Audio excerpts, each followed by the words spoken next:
তবে কি অবশেষে সব জল্পনা অকল্পনার অবসান ঘটিয়ে আজই প্রকাশ্যে দেখা যাচ্ছে সাবেক প্রধানমন্ত্রী শেখ হাসিনাকে। দিল্লির সাম্প্রতিক এক বক্তব্য কি সেই বড় ইঙ্গিতই দিচ্ছে।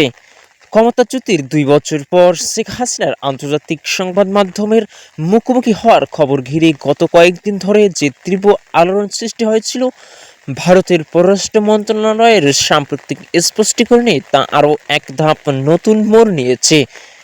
সমবালা নিউজের বিশেষ প্রতিবেদনে বিস্তারিত। নয়াদিল্লির পক্ষ থেকে দেশটির পররাষ্ট্র মন্ত্রণালয়ের মুখপাত্র রণধীর জয়সাল পরিষ্কার জানিয়েছেন, এই ভার্চুয়াল সাংবাদিক সম্মেলনের সাথে ভারত সরকারের কোনো সম্পৃক্ততা নেই। কিন্তু একই সাথে তিনি এও ইঙ্গিত দিয়েছেন যে সংশ্লিষ্ট ক্লাবটি একটি স্বাধীন প্রতিষ্ঠান এবং সেখানে কোনো বক্তা বক্তব্য রাখবেন কি রাখবেন না তা তাদের নিজস্ব বিষয়। আর ভারতের এই অসংযুক্ত কিন্তু বাধা না দেওয়ার অবস্থান থেকেই জোর গুঞ্জন ছড়াচ্ছে।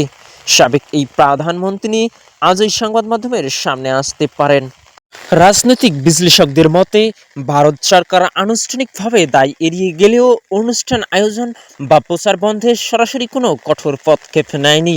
ফলে শেখ হাসিনা যদি আজ সত্যিই লাইভে যুক্ত হন, তবে সেখান থেকে বাংলাদেশের বর্তমান রাজনৈতিক পরিস্থিতি, অন্তর্বর্তী সরকার ও দলের ভবিষ্যৎ নিয়ে বড় কোনো বার্তা আসতে পারে। শেষ পর্যন্ত আজ কি ঘটতে যাচ্ছে সেদিকেই তাকিয়েছে রাজনৈতিক অঙ্গন।